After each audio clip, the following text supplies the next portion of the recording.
It started with a knock that shouldn't have come that late at night. The kind of knock that sits heavy in the air, where even the silence afterward feels like it's holding its breath. Detective Michael Reed was working late at the precinct, buried under a mountain of paperwork and half-drunk coffee, when the front desk called up to say there was a kid asking to see a cop. Reed wasn't the kind of man who ignored something like that. He found the boy sitting on the edge of a plastic chair, feet dangling, clutching a few crumpled dollar bills in a small fist that trembled every few seconds. His eyes were swollen, not just from crying, but from something darker, the kind of bruises that told stories kids should never have to tell.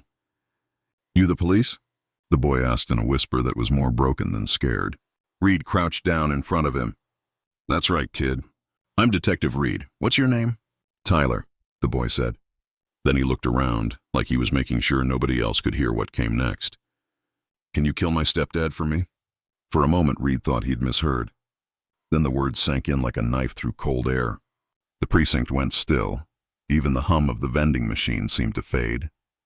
Reed stared at the boy, trying to measure what kind of pain could make a child say something like that. "Tyler," he said softly, "where's your mom?" The boy swallowed hard.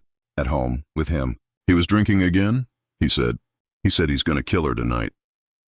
He held out the money then, 7 crumpled $1 bills, like he was offering his whole world in exchange for one impossible miracle.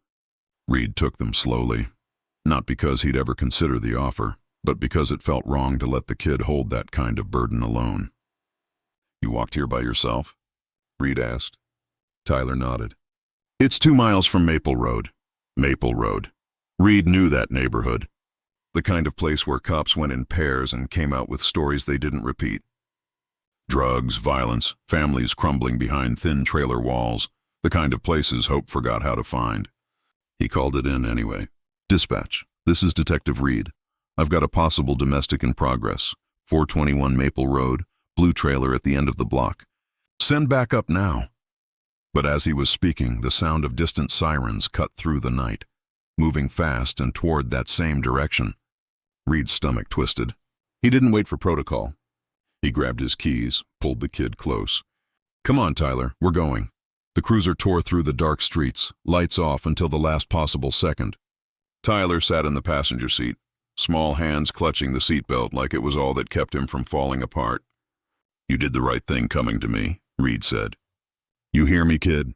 You did good." But Tyler just stared out the window, silent, as the red and blue glow in the distance grew brighter. When they turned onto Maple Road, Reed could already see the crowd. Police cruisers, an ambulance, neighbors standing in doorways with fear and curiosity mixed on their faces. He pulled up fast, jumped out, and told Tyler to stay in the car. But the boy followed him anyway. Inside the trailer, chaos hung in the air. Furniture overturned, blood on the carpet, the smell of whiskey and rage still lingering like smoke. Paramedics were loading a man onto a stretcher, bleeding from a gunshot wound, still cursing through clenched teeth. Reed's partner, Officer Donna Hayes, met him at the doorway. "You're late to the party, Mike," she said grimly. Neighbor heard screaming, came in with a gun, shot the husband in the shoulder before he could finish the job. Reed's eyes darted across the room until he found her. A woman in her 30s, face bruised, sitting on the edge of the couch with a blanket around her shoulders. Tyler ran to her, wrapping his arms around her waist, sobbing so hard it broke something deep inside Reed. "He was going to kill her," the boy cried. "He said he would, and nobody ever believed me." The woman held him, shaking. "It's okay, baby," she whispered. "It's okay now." But it wasn't, not yet. Because as Reed looked around, he knew this was far from over. Domestic calls like this never ended cleanly. Someone always slipped through the cracks, and someone always paid the price. By morning, the husband, name Darren Cole, was out of surgery, already in custody. But then the system did what it always did. It fell apart. The prosecutor called to say bail would be set low. Without hard evidence of long-term abuse, Darren might walk free in a day or two. Tyler's mother, Emily, wasn't in the clear either. She'd fought back, left scratches, maybe a stab wound that grazed his side. The DA was debating pressing charges. It was a mess of paperwork and technicalities that didn't care about the bruises on a child's skin or the fear in a woman's eyes. When child services arrived, things turned uglier. They said Tyler had to go into foster care until the investigation was closed. Reed tried to argue, but the law was cold that way. "Ma'am, please," he said to the social worker. "The boy's been through hell. Let him stay with his mother." "I'm sorry, detective," she replied. "We can't take that risk. It's procedure." And when she reached for Tyler, the boy screamed, "Don't take my mom." He clung to her like his life depended on it. Maybe it did. Reed's hand went instinctively to his badge, to his sidearm, to all the tools the law gave him that suddenly felt useless. Then something unexpected happened. A nurse, tall, calm, eyes sharp with compassion, stepped forward. "I can take him," she said. "I'm a certified emergency foster parent." Reed turned in surprise. It was his wife, Laura. She'd shown up after his late-night call, worried and unwilling to just wait at home. The social worker hesitated, checked her credentials, made a few calls, and then finally nodded. "All right, temporary custody approved." That night, Tyler went home with the Reeds. He slept on their couch, clutching a blanket and the same $7 he'd brought into the station. Days passed. Darren Cole was released on bail, bruised, bitter, and promising revenge. Emily was hiding in a motel with the help of a victim's advocate, terrified he'd find her. Reed had seen this story too many times before. Abusers walking free, victims running, cops cleaning up the mess afterward. But what he hadn't seen was what happened next. It was Tyler who changed everything.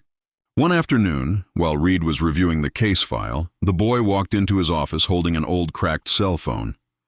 "My real dad gave me this before he died," Tyler said quietly. "He told me to record when bad things happen." He handed the phone over. Reed scrolled through it and froze.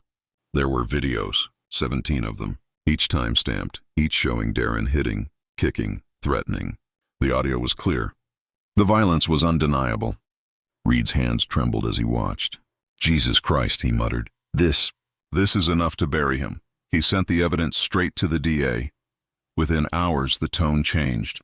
New charges were filed. 37 counts of abuse and child endangerment. Bail was reset to $500,000. Darren wasn't going anywhere this time. But good news never came alone in stories like this. 2 nights later, 3 men showed up at the motel where Emily was staying. Brothers of Darren Cole, all with records, all dangerous. They didn't come to talk. They came to finish what their brother started. But what they didn't know was that Reed had already arranged protection. Not official police detail, but something better. A group of ex-Marines and off-duty cops who called themselves the Watch.